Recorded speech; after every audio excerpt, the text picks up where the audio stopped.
William, what do you think? Do they have a good case to be making here in front of the FTC?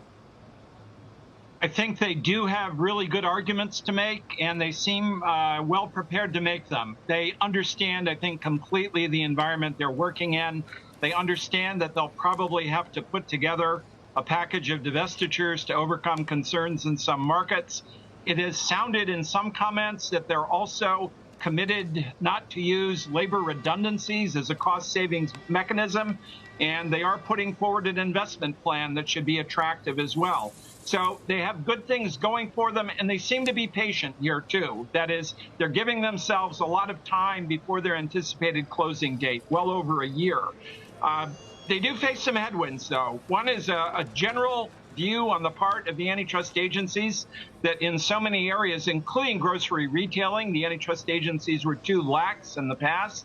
The FTC will review this, and the FTC has made comments recently expressing concerns about rising prices in the entire food chain, including retailing. So they begin with an attitude of skepticism. The political fan base that supports the FTC's work, individuals such as Senator Warren, have demanded that the FTC take a close look at this one. And I suspect that one item that'll be toughest is the skepticism about divestitures as useful settlement tools. Yeah, that's where I was going to go, because we know the FTC has already expressed some skepticism that you just alluded to in terms of whether you can actually divest enough that it makes for an actual competitor in the field. What is your view in terms of how they're going to approach this and what it's going to potentially require, therefore, of whatever divestitures come from this union? They have to do two things. The first is to identify a buyer that will genuinely recreate the competitive force that might be lost through the merger. So you've got to find a buyer that's committed, dedicated, experienced to be effective. The second is to put together the critical mass of assets that will permit the purchaser to operate effectively in whatever market is identified.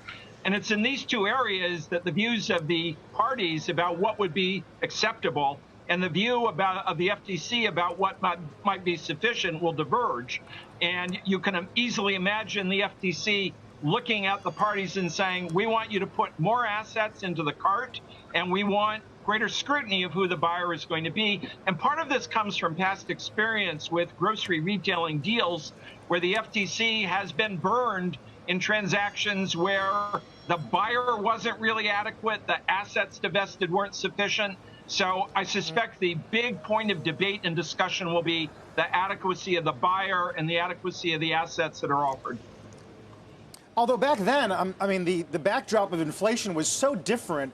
I wonder how the commission's thinking about where the line is between a retail price of a grocery item that is higher than it should be versus where the macro determines it should be, because inflation has been so troublesome so quickly.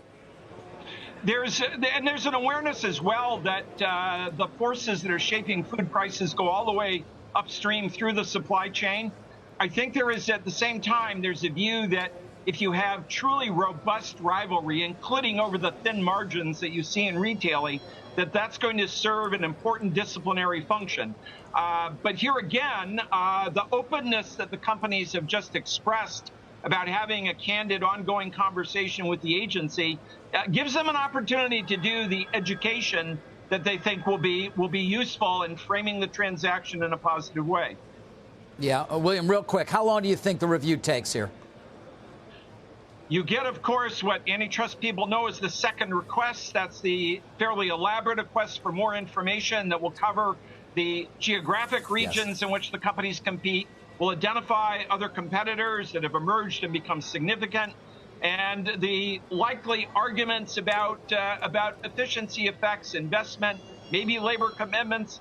I would say that if you look at a transaction of this size and complexity, the review easily goes into the middle of next year. Okay. William, really appreciate it. Thank you. You're most welcome. Thanks for having me on. Shepard Smith here. Thanks for watching CNBC on YouTube.